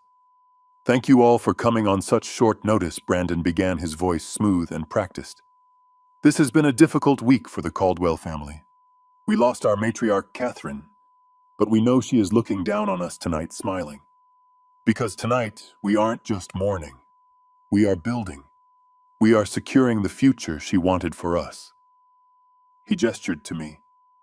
"My father has graciously agreed to release the family trust to acquire the Lakeview estate, a home where we will all live together, honoring Mom's memory. It is a historic moment for us." He turned to Arthur. "Mr. Whitman, if you have the papers." Arthur walked forward. He didn't look at Brandon. He placed the briefcase on the high-top table next to the podium. He clicked the latches open. The sound was loud in the quiet room. He pulled out a thick stack of documents bound in blue legal covers. He laid them out. Brandon beamed. He looked at me. "Come on up, Dad. Let's make it official." The crowd applauded politely. Stephanie aimed her phone at me. Jason wiped sweat from his forehead. I took a step forward, then another. I walked slowly, letting the suspense build. I could feel the USB drive burning against my chest. I reached the podium. Brandon tried to hand me a gold-plated pen he must have bought for the occasion. "Here you go, Dad. Just sign where the sticky notes are. I already read it for you." I looked at the pen. I looked at Brandon. I looked at the crowd of strangers drinking my wine and eating my food while my wife lay in fresh dirt. I didn't take the pen. I reached past him and took the microphone from the stand. Brandon's smile faltered. "Dad, you don't need to make a speech. Let's just—" I ignored him. I gripped the microphone. My hand was steady. Rock steady. The tremor was gone. I straightened my spine, standing to my full height of 6 feet. The stoop of age vanished. I lifted my chin and looked out at the room. My eyes locked onto Mr. Sterling, then the loan sharks, then my children. The confused, foggy look in my eyes evaporated, replaced by the cold, hard stare of a man who used to make CEOs sweat in depositions. "Before I sign," I said, my voice booming through the speakers, clear and authoritative, "I have a small gift I want to share with you all. A presentation, if you will." Brandon looked confused. "A presentation? Dad, we didn't plan." I reached into my jacket pocket.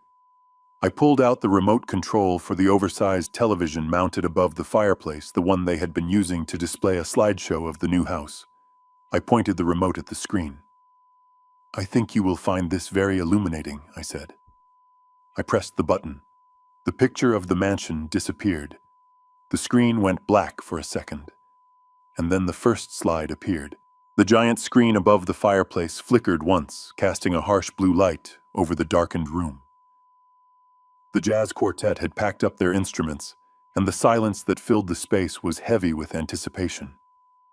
50 people held their breath, their eyes darting between me standing at the podium and the massive television.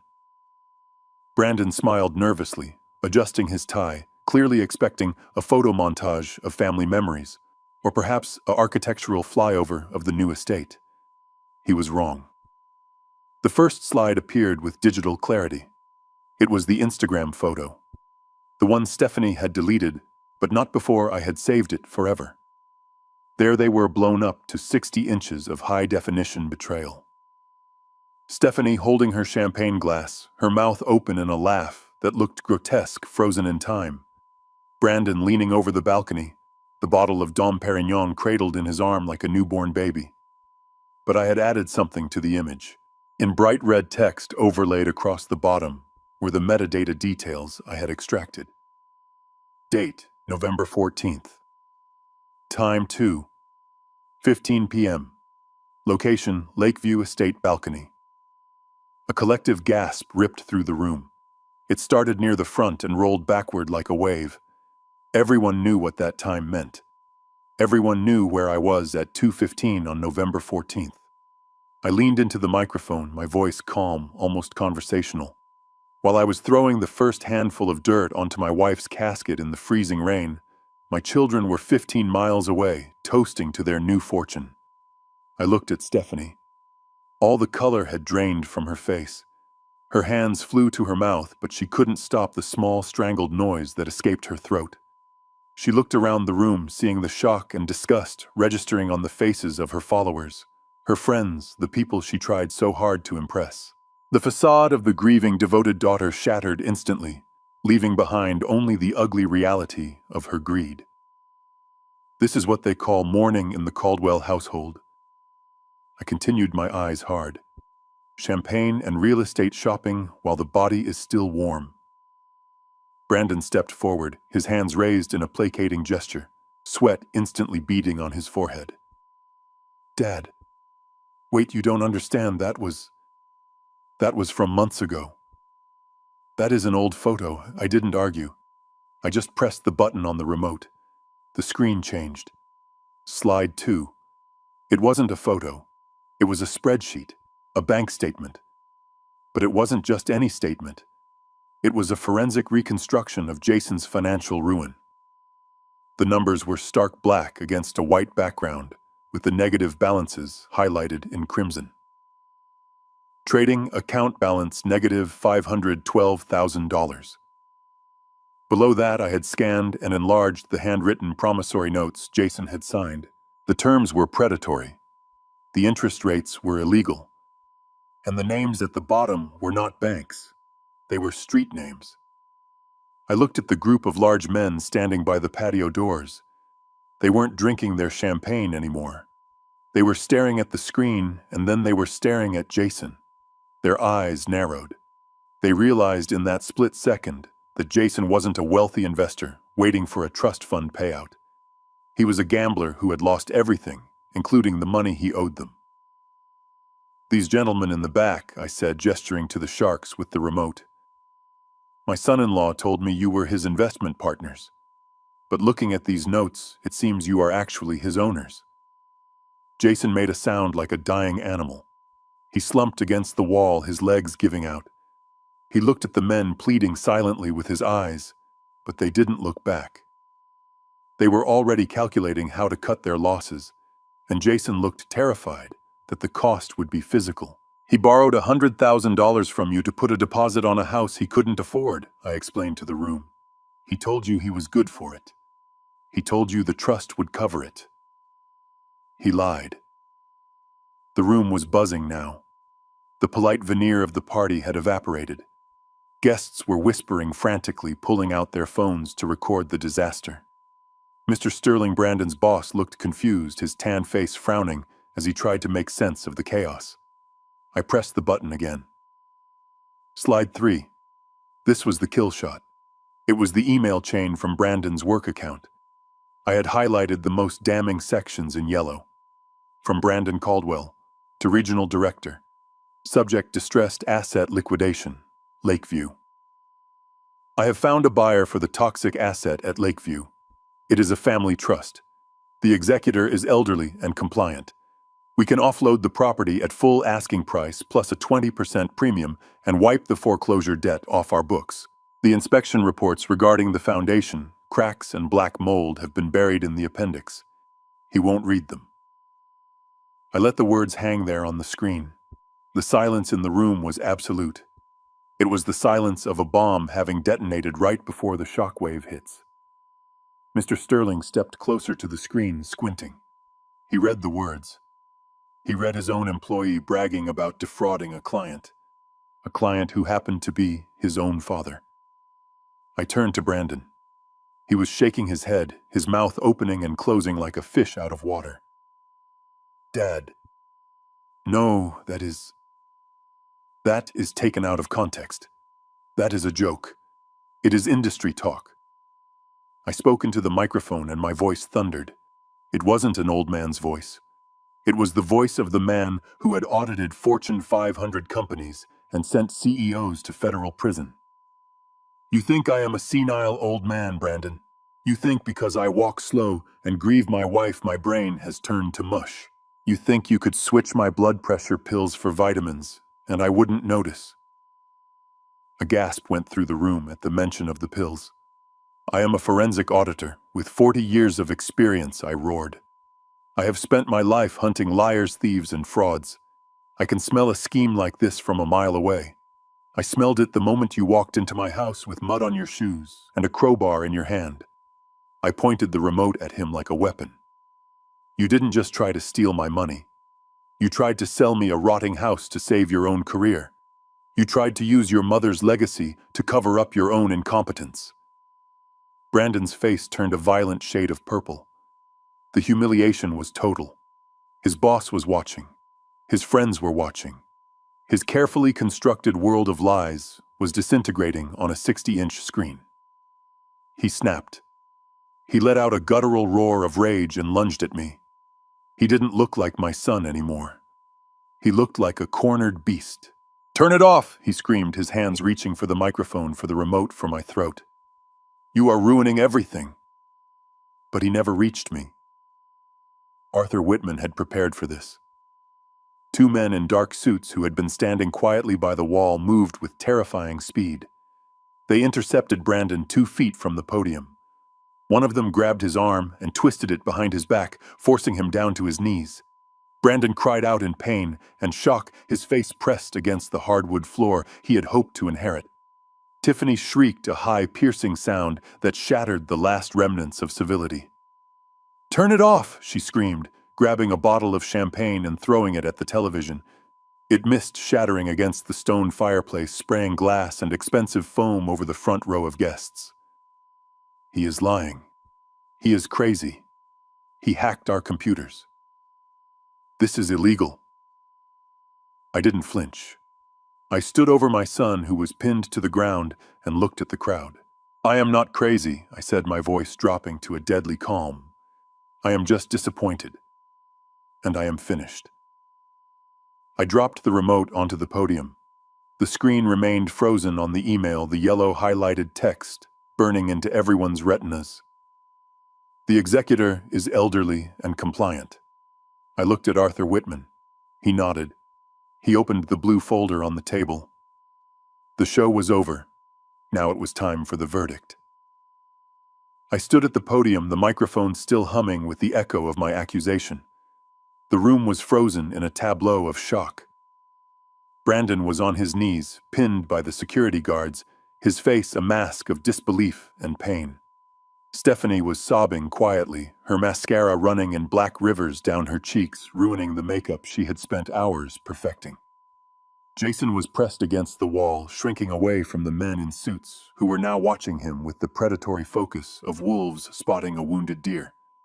Arthur Whitman stepped forward. He didn't look at the crowd. He looked only at me. He opened the blue folder he had carried in the one containing the original unredacted trust instrument.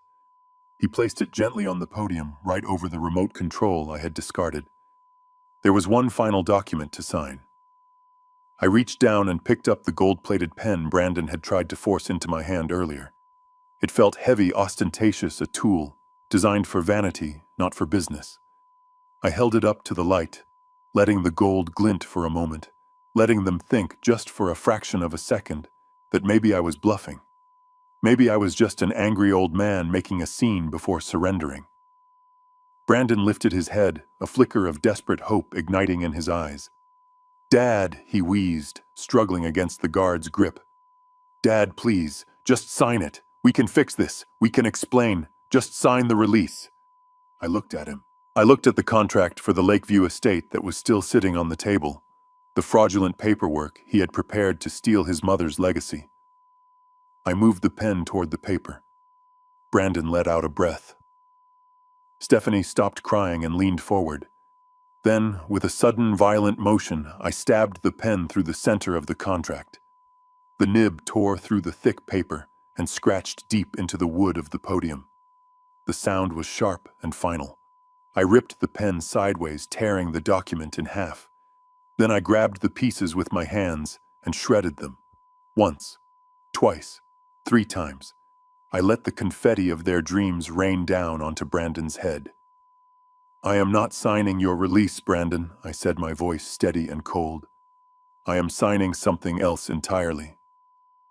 I picked up the blue document Arthur had laid out. I turned to the last page. I signed my name. Harrison Caldwell. The signature was bold, sweeping, devoid of the tremor I had feigned for days. "What did you just sign?" Stephanie screamed, her voice shrill with panic. "What is that?" I looked at the crowd, addressing the witnesses to this execution.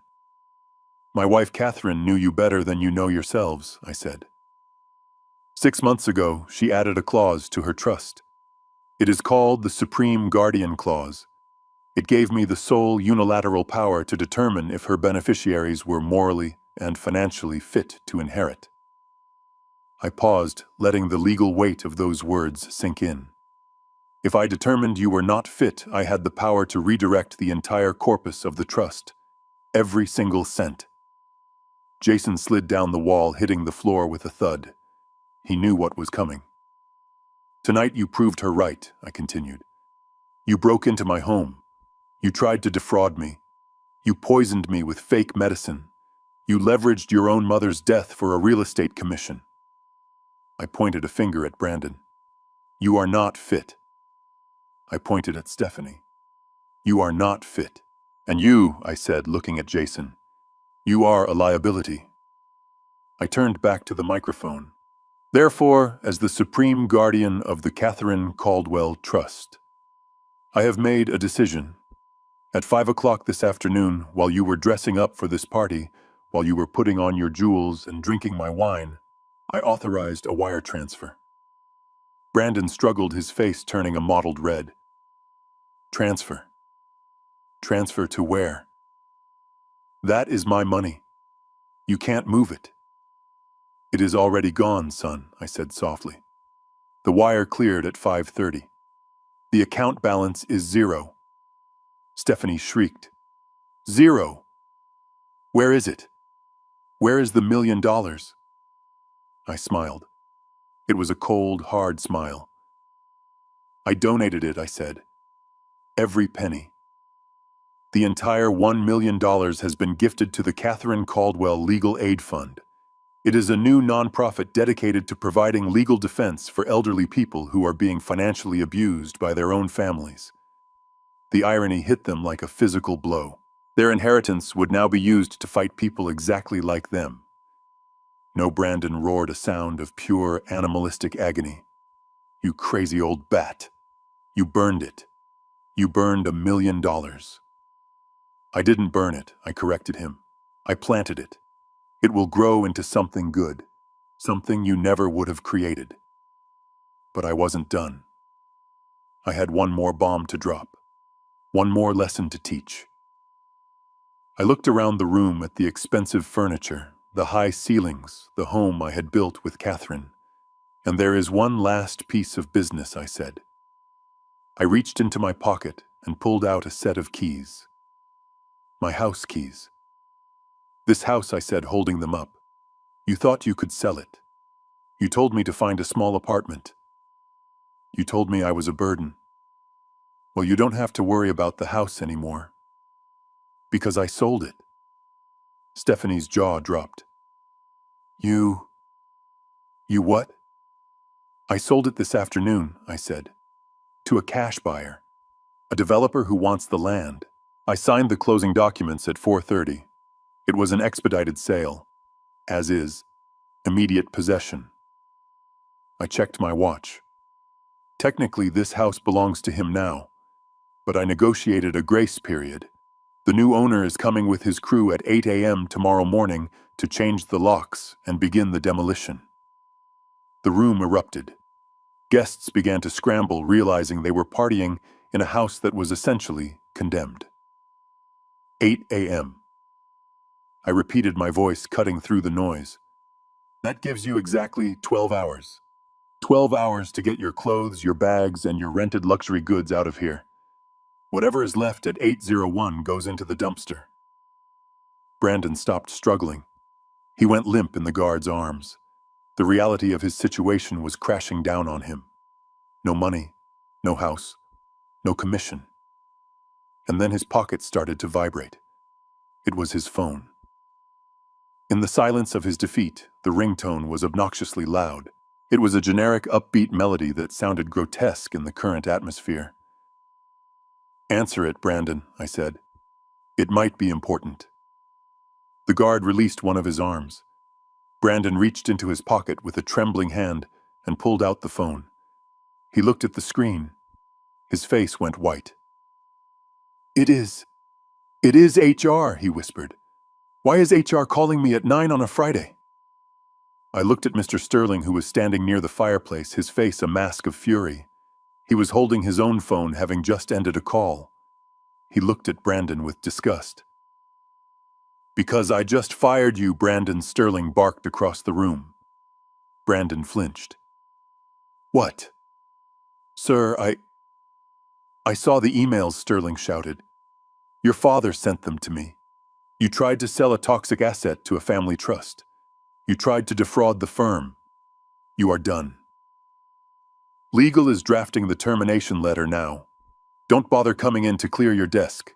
Security will mail you a box. Brandon dropped the phone. It hit the floor and cracked the screen, spiderwebbing, just like his life. Across the room, Jason was trying to inch toward the patio door, trying to slip away into the night. But the sharks were faster. Two of the large men stepped in front of him, blocking his path. They didn't touch him. They didn't have to. One of them leaned down and whispered something in Jason's ear. I didn't hear what he said, but I saw Jason's knees buckle. He grabbed the edge of a table to keep from falling, his eyes wide with the terror of a man who knows his time has run out. He looked at me, mouthing the word, "Help." I looked at him.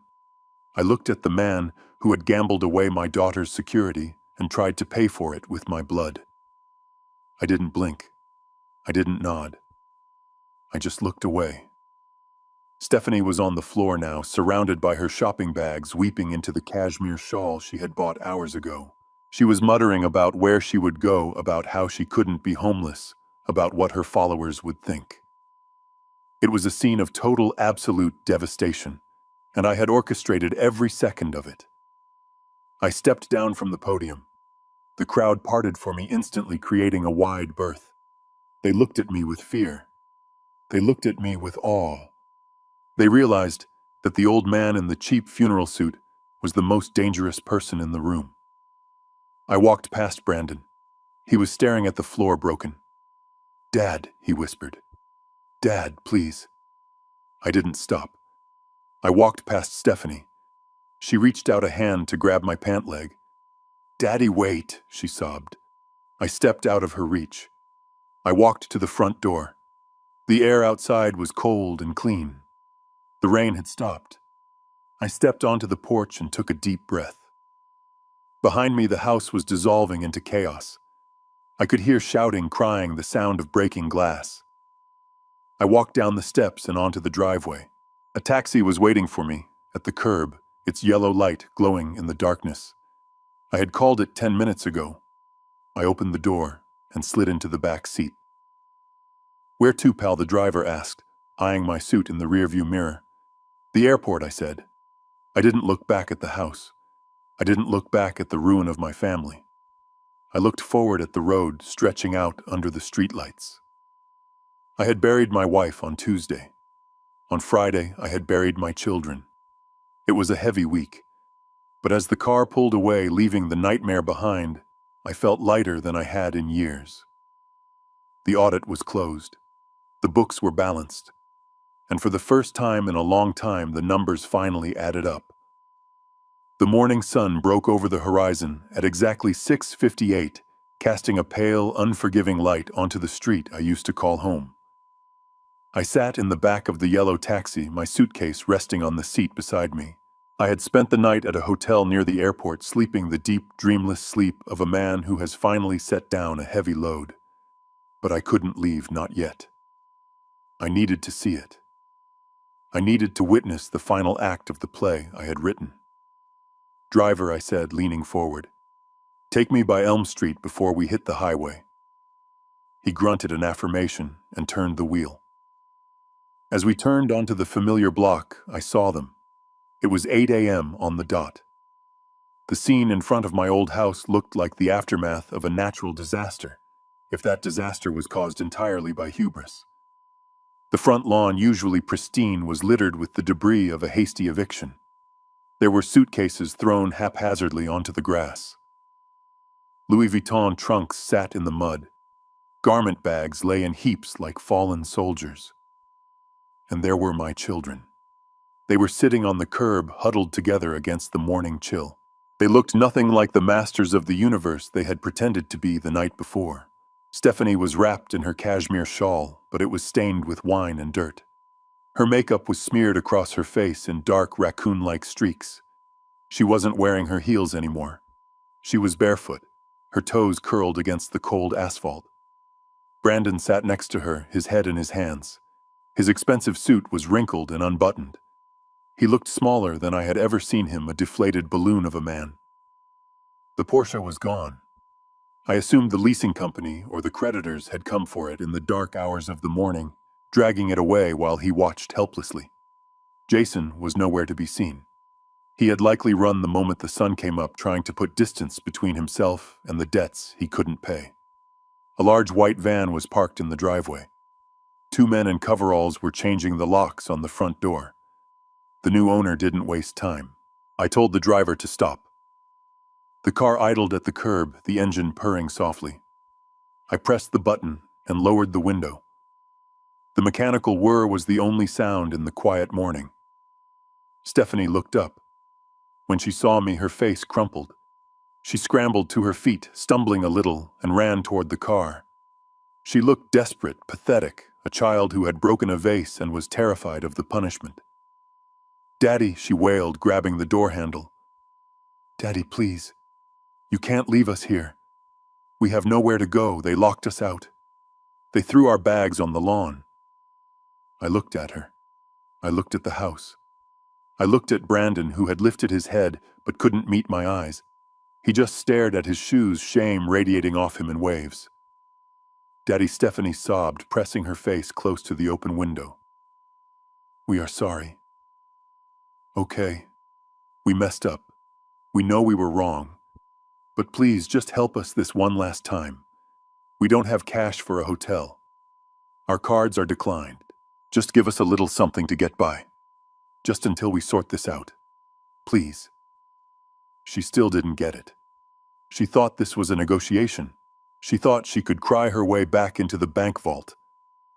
I reached into the inside pocket of my jacket. Stephanie's eyes widened. She stopped crying for a second, a flicker of greed lighting up her tear-stained face. She thought I was reaching for my checkbook. She thought I was reaching for cash. Brandon stood up, then watching me, a glimmer of hope rising in his chest.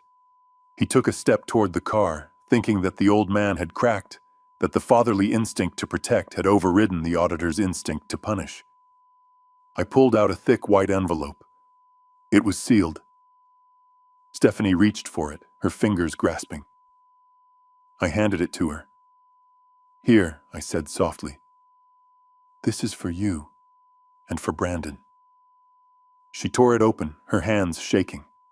Brandon crowded in behind her, looking over her shoulder. They expected a check. They expected a lifeline. Stephanie pulled out the contents. It wasn't money. It was a stack of brochures I had collected from the community center weeks ago, anticipating a day like this might come, though hoping it never would.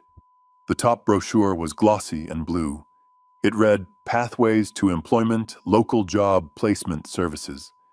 Beneath that was a pamphlet for a staffing agency that specialized in entry-level clerical work. And at the bottom, stapled to a list of affordable weekly rate motels, was a card for Gamblers Anonymous and a legal aid clinic for bankruptcy filings. Stephanie stared at the papers. She flipped them over, looking for the check that wasn't there. She looked at the empty envelope. She looked at me, her mouth hanging open in shock. "What is this?" she whispered. "Is this a joke?" I looked her dead in the eye. "It is not a joke, Stephanie. It is a start." I looked at Brandon. "You wanted a legacy son. You wanted to build something. Well, now is your chance. You are going to build your life from scratch just like I did, just like your mother did." Brandon flinched as if I had slapped him. "Dad," he choked out. "We have nothing. You have your health," I said. "You have your education, which I paid for. And now you have the most valuable thing I could ever give you." I paused, letting the words hang in the crisp morning air. "I have given you your independence." Stephanie threw the papers on the ground. "You are cruel," she screamed. "You are a horrible old man. How can you do this to your own family?" "I am doing it because I love you," I said. And for the first time in days, my voice trembled with genuine emotion. "I am doing it because if I give you money now, you will never learn. You will be parasites until the day you die. I am cutting the cord, Stephanie. You are free. You are free to succeed, and you are free to fail. But you will do it on your own dime." "Good luck," I said. I pressed the button. The window rolled up, sealing me inside the warm, safe bubble of the taxi. Stephanie banged on the glass, her mouth moving in silent screams, but I didn't look at her. I looked forward. Driver to the airport, please. The taxi pulled away from the curb. I watched the house recede in the side mirror. I saw the small, diminishing figures of my children standing amidst their ruin. They looked lost. They looked terrified. But they were alive. And for the first time in their adult lives, they were going to have to figure out how to stay that way without my help. I sat back in the seat and closed my eyes. The knot of anxiety that had lived in my stomach for 6 months began to loosen. I was going to the airport. I had a one-way ticket in my pocket. Destination Rome, Italy. It was the trip Catherine and I had talked about for 40 years. We talked about it when we were newlyweds eating pasta in our tiny kitchen. We talked about it when the kids were babies. We talked about it when we retired. We always said, next year, when the kids are settled, when the market is better, next year. But next year never came for her. I reached into my pocket and pulled out her passport. I had brought it with me. It was expired, but I needed it. I needed to feel like she was coming too. I looked out the window as the taxi merged onto the highway. The sky was a brilliant, piercing blue, the kind of blue you see in Renaissance paintings. The clouds were white and fluffy, drifting lazily toward the east. I felt a warmth on my shoulder like a hand resting there. It was probably just the sun coming through the glass, but I chose to believe it was something else. I smiled. A real smile. "We did it, Kat," I whispered to the empty seat beside me. "It was the hardest thing we ever had to do. Harder than the audits, harder than the lean years. But we did it. They are on their own now.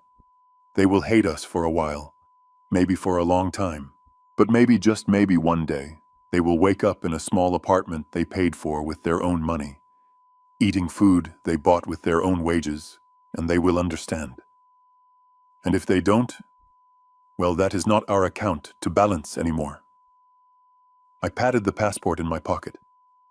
"Let's go get some gelato, my love," I said. "We have a lot of lost time to make up for."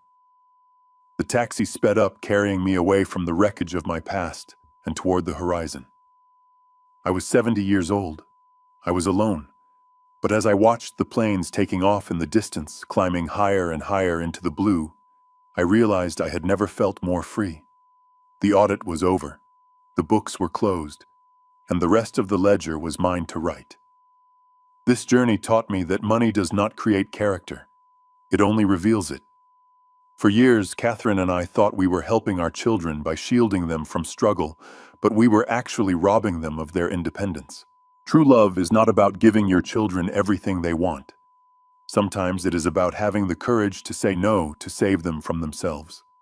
To anyone out there feeling invisible or used by the people you love, remember that your dignity is not negotiable.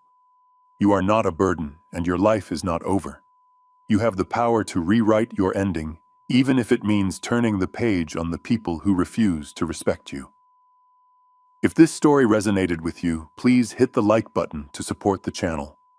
Have you ever had to set a hard boundary with family to protect your own peace? I want to hear your story in the comments below. Don't forget to subscribe for more stories of truth and justice. Until next time.